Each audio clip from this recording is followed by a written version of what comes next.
There's a lot that could impress you about the all-new Honda Prologue EV. True, it's got class-leading passenger space and clean, thoughtful design and intuitive technology. But what really sets the Prologue apart from the competition is that it's more than an EV. It's a Honda. Honda, the power of dreams. Visit honda.com/prologue to learn more.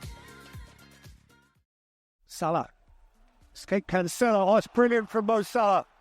And still, Salah is sensational. Salah is it. What a strike. Yuri Tielemans. Annoying. Yeah, Caves. That is what is it. I don't know. It's not so good.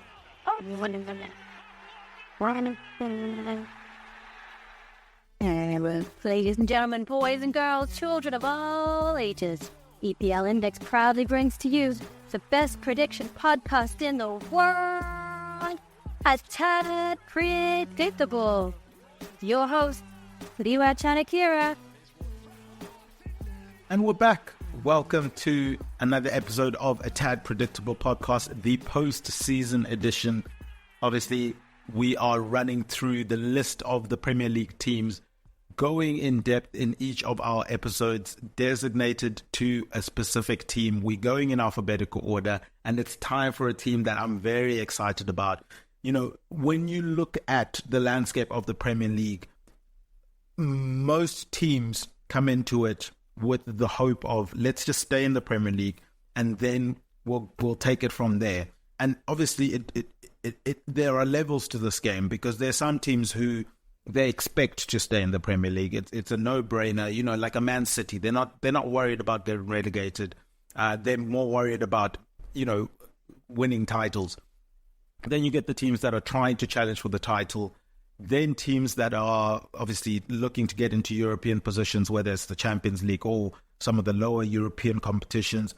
Teams that are looking to finish mid-table or higher. And then obviously teams trying to avoid relegation, teams that know they're going to be in the relegation battle, but hoping to stay up. And then sometimes you get teams that are just resigned to the fact that they're going to go down anyway. So maybe let's consolidate for next season. Let's bring in players that we know are going to help us bounce straight back up. Well, I'm pretty confident that this team that we're going to be discussing on this episode isn't one of those teams that is just throwing in their towel, waving the white flag, coming in with a woe is me defeatist mentality of, you know, the big and powerful Premier League, we're not going to be able to handle ourselves. I think they have a healthy respect of the Premier League. I think they know it's going to be tough, but I'm certainly sure they're going to be ambitious. They're going to give it a real go, and they're going to try and bring their unique style of football, their unique brand and style of football club, with the way that they're developing the football club there,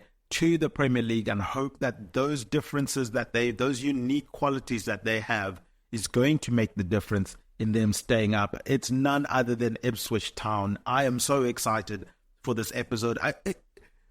Truth be told, initially, I was a bit worried about this podcast, because obviously Ipswich are a team that I haven't watched as much as some of the other teams that either have been in the Premier League for a while or have been floating up and down between the Premier League and the Championship.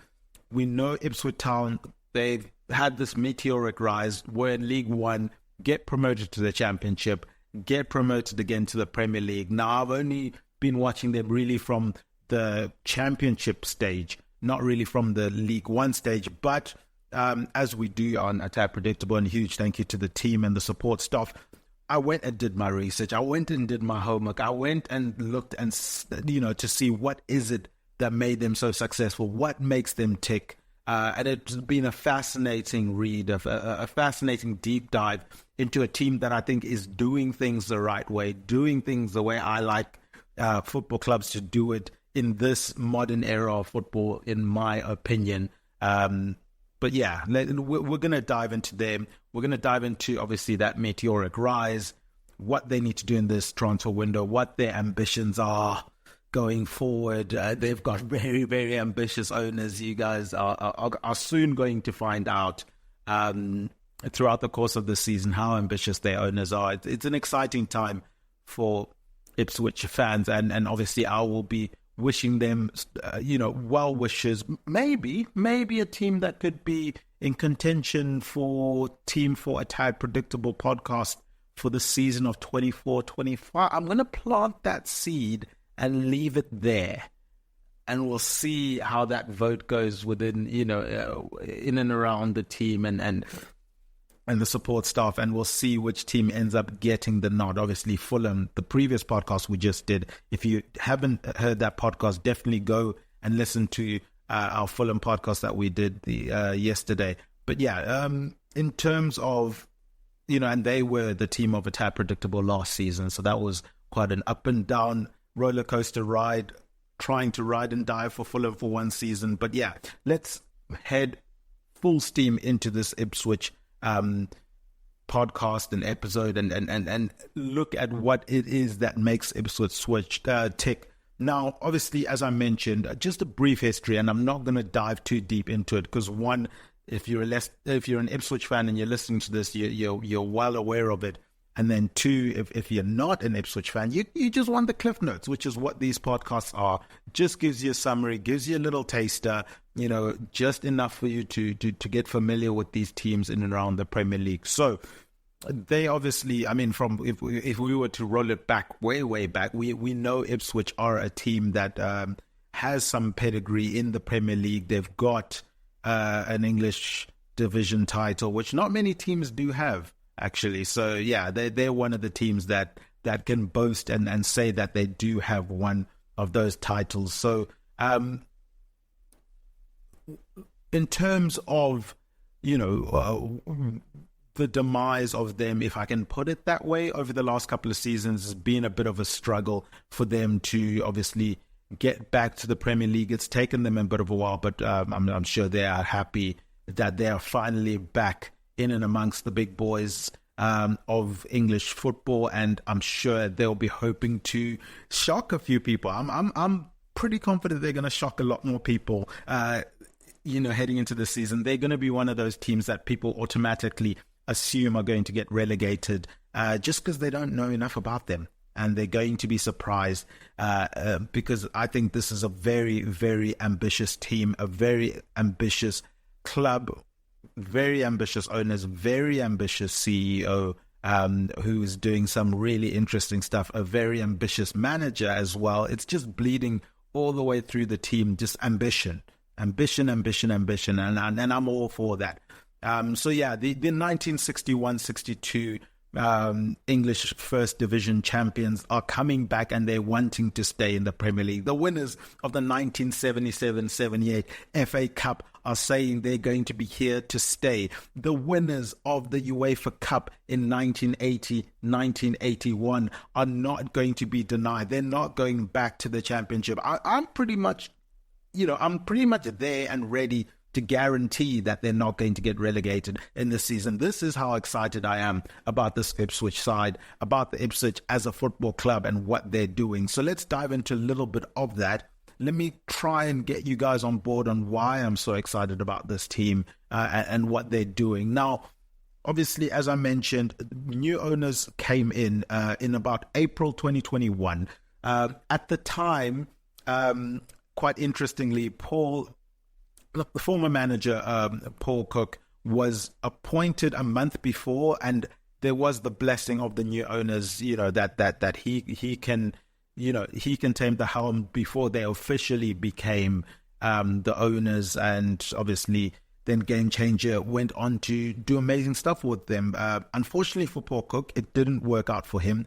The team brought in way too many players way too soon, and it looked like a team that didn't have chemistry, and the players were still trying to gel. And unfortunately for him, he ends up going. But the story isn't as short as that, because the reason why I think he was let go as soon as he was, because remember, he's one of those managers that really experienced in the League One formats, knows it like the back of his hand. If you want a manager to get you promoted, that's the guy you go and get. So why is it that they were so quick to get rid of him? Well, it has a lot to do, in my opinion, with who is at the helm of Ipswich from a day-to-day of running things. The CEO, Mark Ashton, who has done tremendous work there. Now, he comes in with the new owners, and he basically is trying to introduce sort of the new wave of football, as we've started to see with a lot of clubs like the Brightons.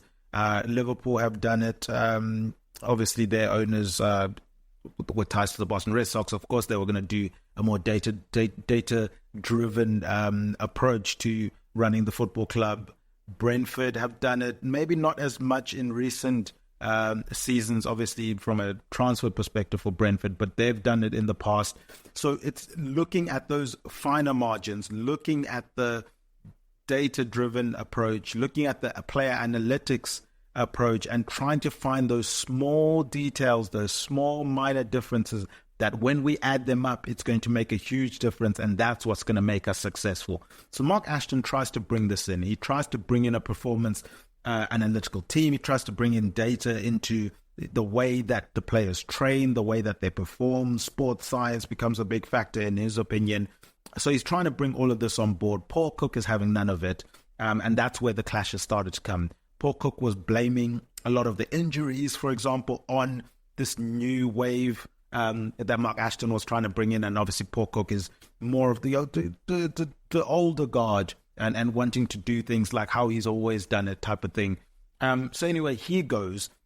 The owners then give the blessing to Mark Ashton to continue, with his project, and they say, you decide who the next manager in.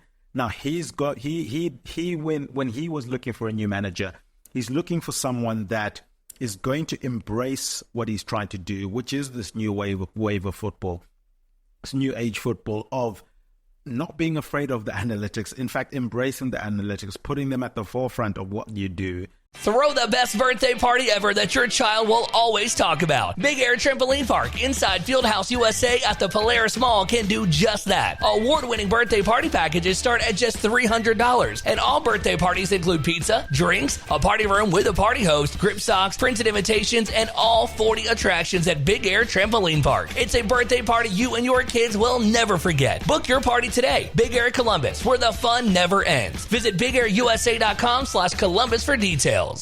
Having that sports science background, or at least an appreciation for it, and then also being really good at developing players. Because if you're going to use this data-driven approach, you're not always going to go for the shiniest gem. You're going to go for the hidden gems, maybe some of them that have a little bit of some blemishes on them, because you're going to get more value out of those if you're able to polish them. So you're not going to go and spend 20 million on the player that everyone is going after. You're going to go and spend 10 million on a player that not many people have really heard about, but is probably performing, when you look at their underlying numbers, to the similar standard, if not better than, the shiny object that everyone else is going after. Now, those type of players need to be developed. They need, you need to pull that out of them in order for this whole project and system to be successful. So he ends up identifying Kieran McKenna, who obviously former Tottenham player, never really got to play for Tottenham, gets injured quite young into his career, transitions out of football from that perspective and goes and studies sports science. Eventually ends up, with kind of like an apprenticeship at Tottenham, because Tottenham, to their credit, are very good with their ex-players when it comes to that regard, helping them out, after maybe the on-pitch stuff has not worked out for them for whatever reason. He ends up as, head of analytics there at Tottenham, and then after a while eventually becomes the under-18 coach. Gets poached by Man United to go and do very similar things there, and eventually becomes an assistant coach for Jose Mourinho along with Michael Carrick. Obviously, we know Michael Carrick went on to manage, clubs like Middlesbrough. For McKenna, he goes to Ipswich, which was a big move for him, a risky move on either side. Risky for Ipswich, bring in this young manager that's not had first team football experience as the manager. And then from McKenna's perspective, he's this, up and coming manager. There's a lot of buzz about him, but can he actually be, a full blown manager, considering as I mentioned, he's managed under 18s, but he's not been the manager of a first team football. So it seemed like they meshed really, really well in terms of their ideas, the philosophy, and how they wanted to approach the game of football. So he comes in. It didn't start all too well, but eventually he gets the team ticking and they get promoted to the Championship. And lo and behold, they went and got promoted to the Premier League in one season, back-to-back promotions, which is an absolutely insane thing to do. But along the way, some of the interesting things that they did was, for example, off the back of, suggestions by McKenna, relaying the pitch before the season to make sure that, it's a bit more of like a carpet feel, sort of like an Arsenal type of pitch where the players can obviously play their football in a style and way that they like to play football. Bringing the under-23s a bit closer to the senior squad in terms of where they train and all of that. And obviously they've got a big new training centre coming up in terms of Ipswich. So all of these things obviously cost money. And some of these things, it's money that maybe other managers would want to invest into the squad rather than, the infrastructure. But McKenna was very, very adamant that this was the way to do it. If you improve the infrastructure, it will help us develop these players better. And obviously, it's his bread and butter that he's grown up in football with that data-driven basis, with, being heavily involved with academies of developing players, and it's worked out really well for him from that perspective. So that's kind of why I'm really excited about them, because they're not doing it the conventional way. They're not going to go and spend, 100 million like what Burnley did and bring a whole new squad. No, they're going to trust the players that they've brought in, because they brought them in intentionally to play in the system that Kieran McKenna does play in. And, these are players that they've identified that they knew they could polish into gems. But what they'll do is they'll sprinkle in a few more players here and there just to, galvanize the team, energize the team, bring a bit more quality as well. And we've seen that with some of the signings that they've made in this off-season. So, yeah, I think huge credit to Mark Ashton sticking to his guns and continuing to move the club forward in a very positive way, in my opinion. Huge, obviously, credit to the owners for allowing this and being and backing some of these things that maybe some owners wouldn't necessarily back. In terms of the style of football that we're going to expect from Ipswich, and possibly why Kieran McKenna was a manager that could have potentially left them this off-season when, a lot of clubs were looking for managers. He was on the shortlist for a lot of clubs, potentially even on the shortlist for the England job. But it's because he plays a very attacking, vibrant brand of football. He's brought that back to Ipswich, because remember, back in the day, Ipswich played, attacking, vibrant football. And it disappeared for a while, but it seems like he's brought it back. And along with that, you can see a lot of the fans have come back. It's because of that. They're falling in love with Ipswich again, which is really cool to see. Now, in terms of stylistically, I'm sorry if it feels like I'm beating up on Burnley, but I think it's a great example, because we've just seen Burnley come up to the Premier League. We've seen their approach. They're obviously company coming out of the Pep Guardiola coaching tree. He likes to play out the back. His style of football was very heavy possession-based. They wanted a lot of time on the ball. And if you look at that Burnley side when they got promoted, they had a lot of possession. I think it was in the 60-70% possession that they were averaging in most games. Ipswich, it's not quite... Yes, they like possession, but it's possession with purpose. It's very distinguishable from Burnley. Burnley like to take their time. They like to have more possession. And it just doesn't work like that when you get promoted to the Premier League. It's very difficult to have a lot of possession if you're a promoted team coming into the Premier League. So obviously they now had to play a different style of football to what got them promoted. And that obviously, it takes a lot of development. And maybe that's why they ended up buying so many players to try and address that. But for Ipswich, they're closer to the 53% average when it comes to possession. as I said, they like building from the back, but it's a bit more direct. It's a bit more purposeful. And I think that's going to help them in the Premier League because they're coming up against other teams that like to have the ball. So they're used to not always having the ball, and they will be able to adapt. Another good reason why I'm excited for them is with Kieran McKenna, they're always well prepared. You're not going to see an Ipswich side get caught out from a perspective of not being well prepared for a game.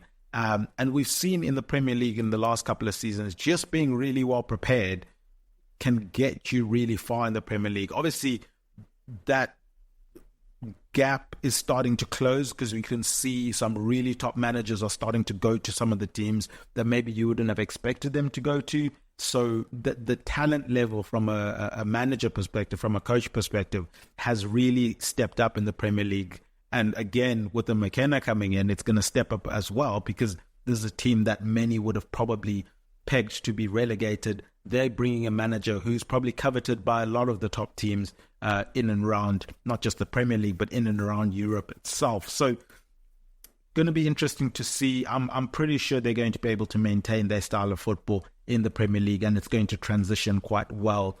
In terms of,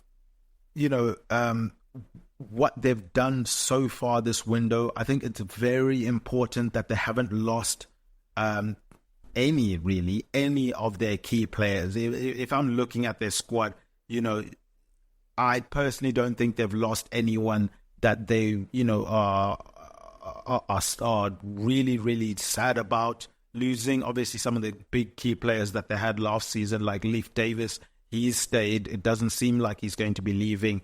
If they can keep him, probably a player that could have made the England squad if he was playing in the Premier League last season with how well he played. But yeah, a lot of the team is going to be able to come back. They haven't lost their best players, which is always a good situation to be in. If you look at, for example, Sheffield United, when they came up, they lost, I think, 2 big players straight away. Sander Berge was gone already, before they've even kicked a ball in the Premier League. And that puts you on a back foot from the get-go. So that's the important thing. They've kept a lot of their important players. And then they started to sprinkle in, some interesting players, which we'll obviously get to that in a little bit. But yeah, as I said, the more and more I dove into Ipswich, the more excited I was getting for them, for their fans, for what they're doing, and excited for a team to come up and shake up the Premier League again. I like teams that come up and shake things up and force everyone else to be better.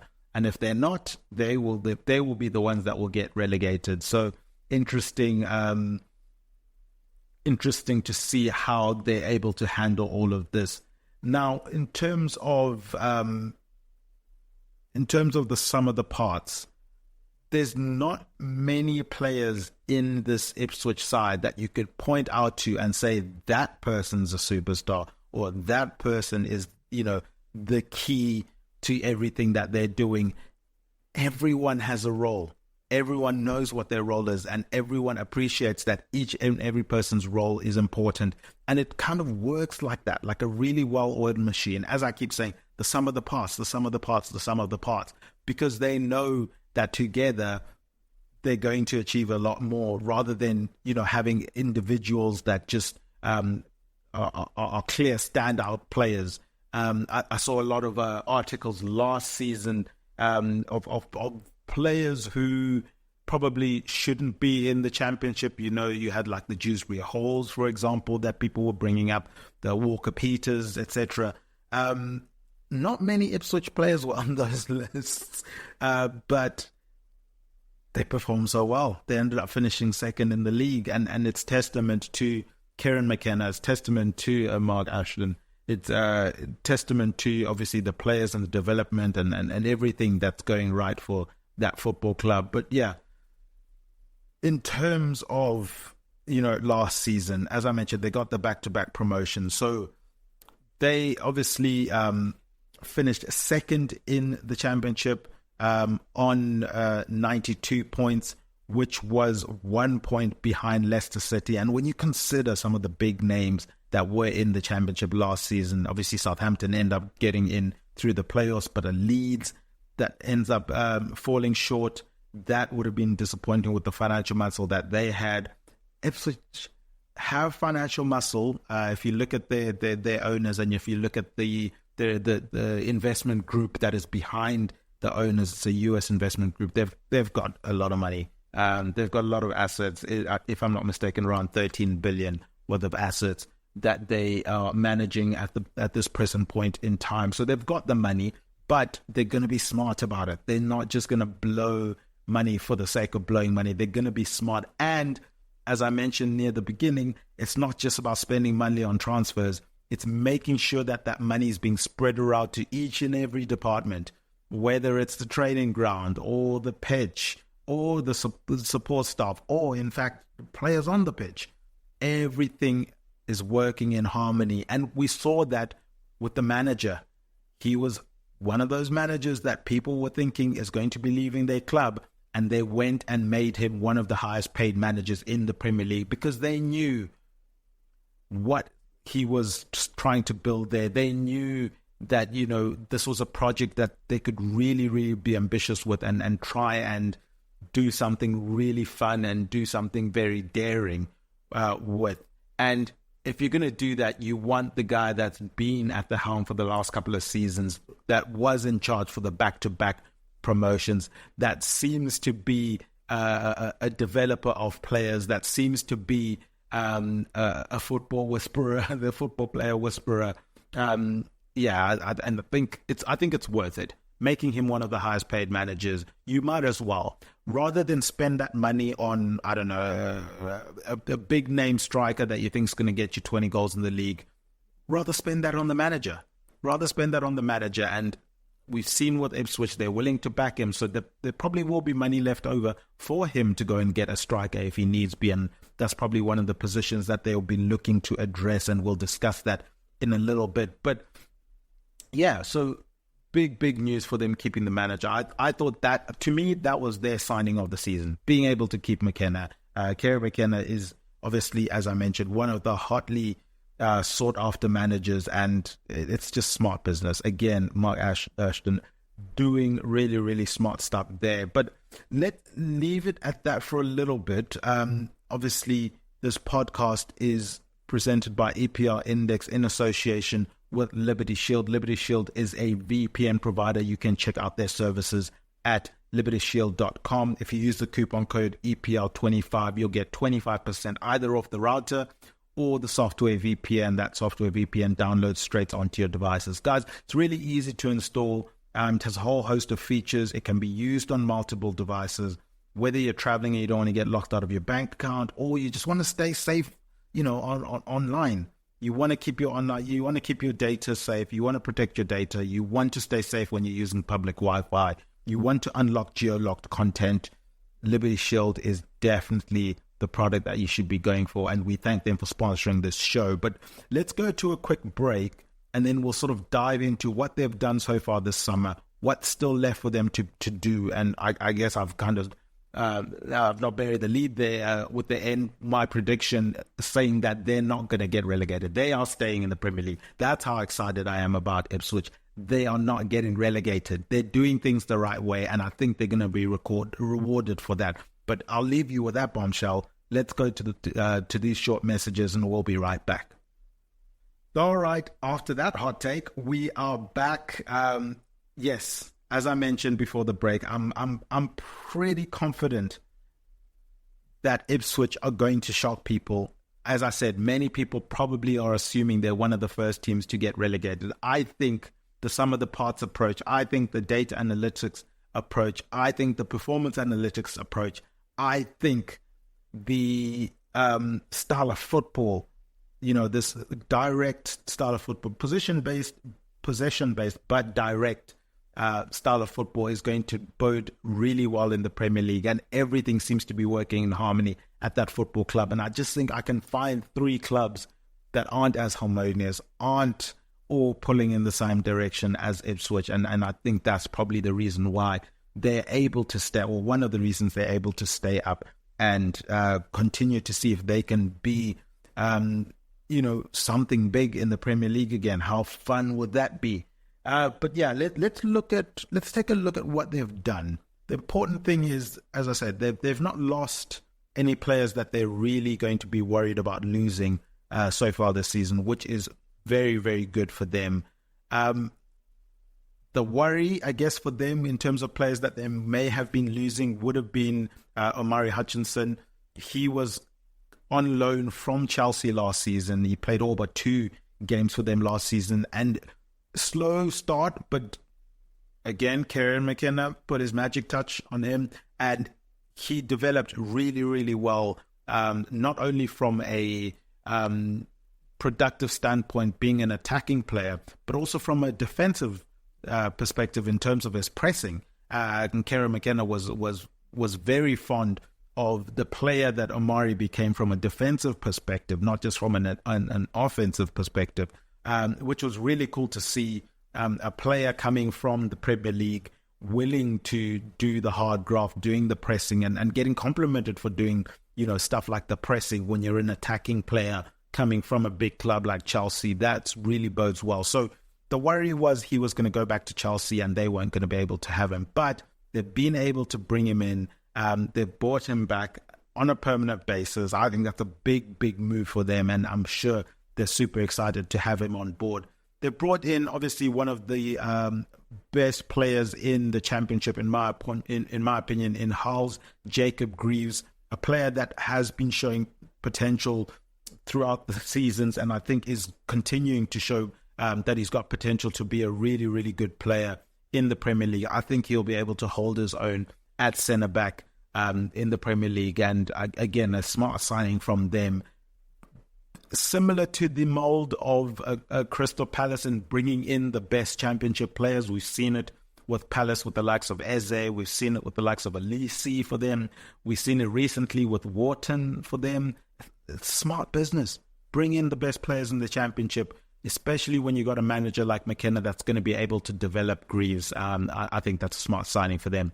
They've brought in former Man City under-21 player Liam Delap. Obviously, he's a centre forward. Now, I guess the question is, and that this is probably the hot topic, and when I spoke to some Ipswich fans, that was probably the biggest debate that we had when we were sitting around the table was, do you go with a Premier League proven striker? Do you go with, one of the stalwarts, one of the old guard from that perspective, or do you try something different? Do you go with someone new? Some were suggesting maybe like a Carlton Morris that was at Luton. He did really well there. Do you try and bring him back? Obviously, they get relegated. You pick him up, that type of thing, or maybe looking at one of the Leeds boys.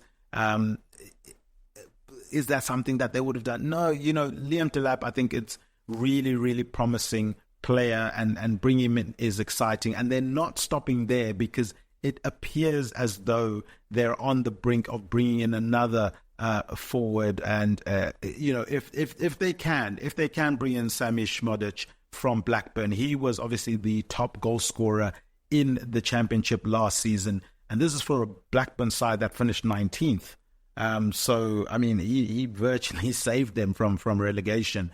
So if they can bring him in, Sami Šmodić, they've got Liam Delap there, and then obviously Omari Hutchinson will be coming from out wide, looking to get some goal contributions. And on that, the whole trying to bring in a 10 to 15 goal a season, big name striker, Premier League proven striker.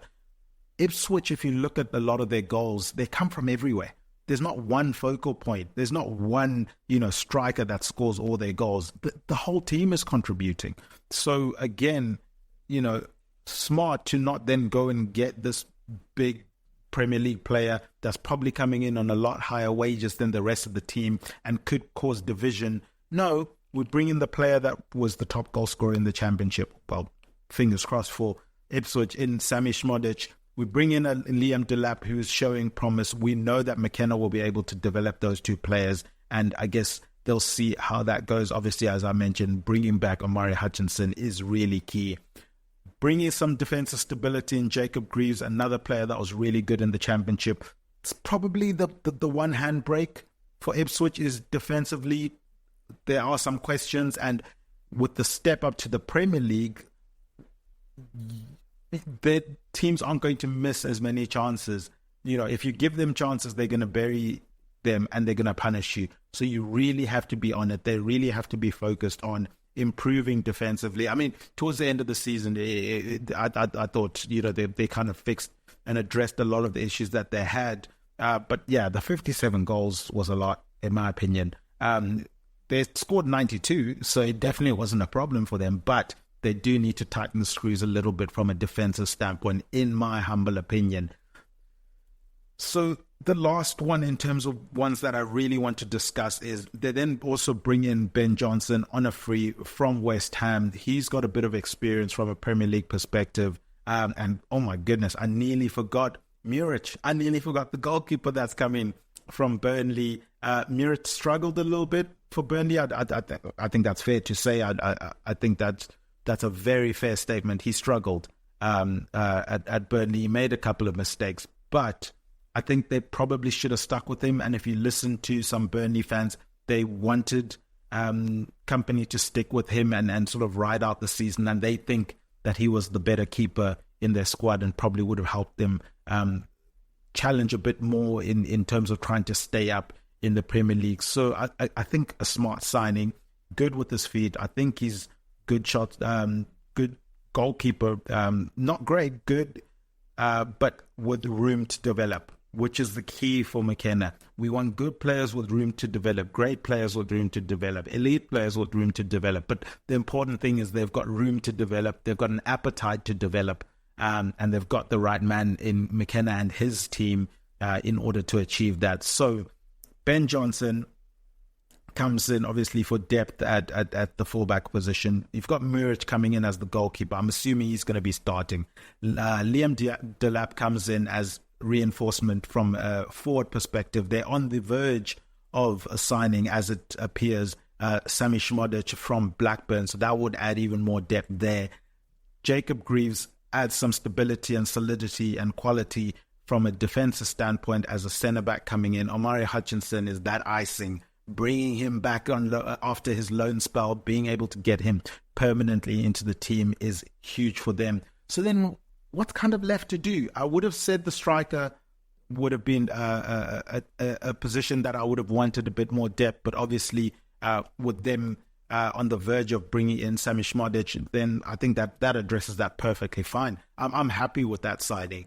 The other positions, maybe in midfield, centre midfield, bringing in a bit more depth there is what I would love them to do. I've not seen too many names after Flynn Downs' deal kind of collapsed that have been really linked strongly with them. So that's one to keep an eye on, whether or not they're going to go back in for a midfielder and what type of central midfielder they're going to be looking to get. But another position is more depth in the wide areas, and they're looking at Sunderland's Jack Clarke, obviously formerly a Tottenham player, so there is some connection there between McKenna and Clarke if you look at it from that perspective. But Tottenham have quite a hefty sell-on clause in there, if I'm not mistaken. The word is that it's around 40% sell-on clause. So Tottenham are probably going to get a pretty penny if the alleged £18 million bid does go in for him. If it is the 80 million that it's going to take to bring Jack Clarke from Sunderland to Ipswich, then Tottenham are going to be very happy because they're going to get a windfall from something maybe they weren't expecting to get this early on, maybe a couple more seasons for Jack Clarke at Sunderland. But no,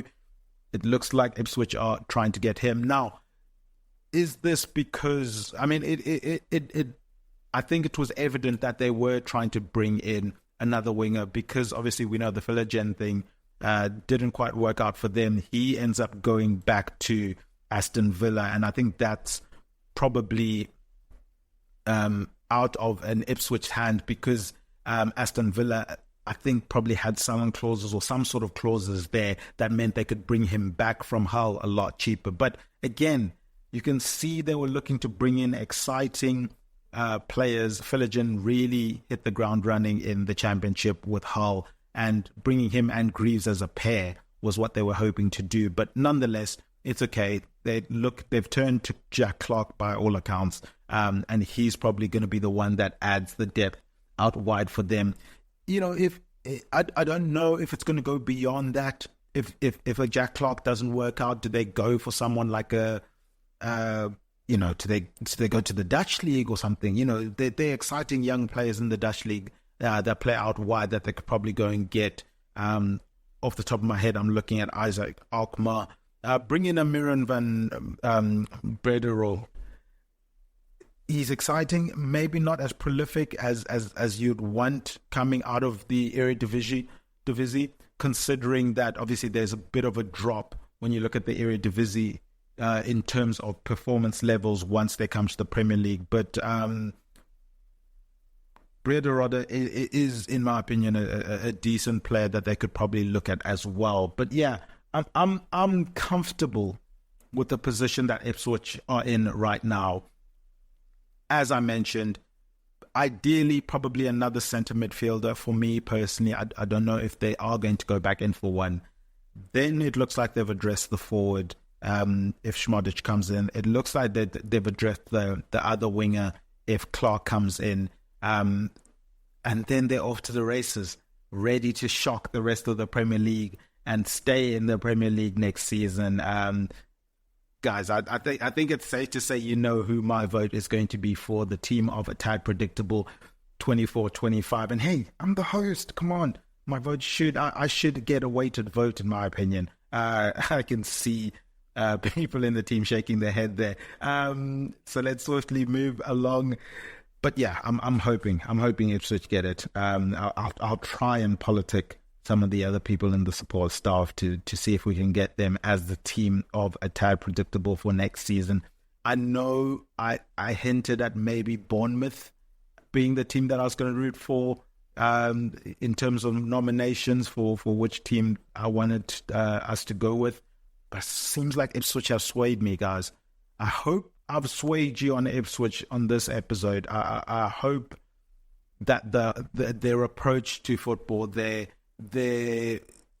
holistic look at how to build a football club, looking at not just on the pitch but off the pitch stuff as well, making sure that the training ground pitches are relayed to mimic those of the ground of the pitch that they play on at home on a bi-weekly basis or weekly basis depending on the fixtures, bringing the under 21s and under 18s closer to the first team, looking to get those extra yards, extra meters, extra centimeters, whatever you want to call it, those little marginal gains through the data analytics, through performance analytics, and hoping that if you can get enough of those together, it's going to propel you above some of the other teams that you're going to be playing against that maybe are investing a bit more than you, or maybe have a reputation that's higher than you currently. And then obviously maintaining and keeping your star manager who's got bags of potential and obviously coveted by a lot of teams within the league that you're about to enter. I think they've had back-to-back promotions. Now it's about staying up. And I hope for their sake that they do stay up. But that is going to do it for another episode of A Tad Predictable. Guys, just some quick plugs. Go and check out EPL Index website. Their match previews, post-match reviews, player performances, all the news that you guys could wish for. This includes preseason news. If you want to keep up with, what's happening with the various teams in preseason, definitely go check that out. Obviously, go and check out the daily podcast show, the Two Footer Podcast with Dave Hendrick. He discusses the hottest topics in football. Monday to Friday, that podcast comes out. Go and follow EPL Index channel on your podcast providers. Go and give us 5 stars. Go and write positive comments. That stuff really does help us out.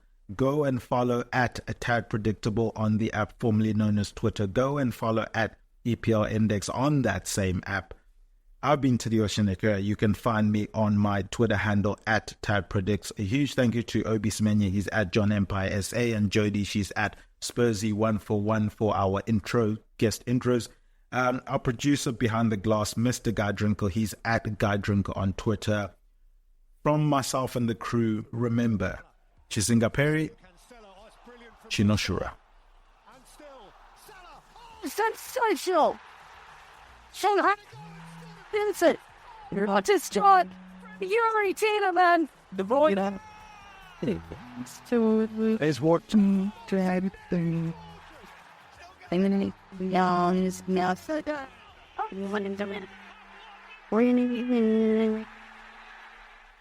Sports Social Podcast Network.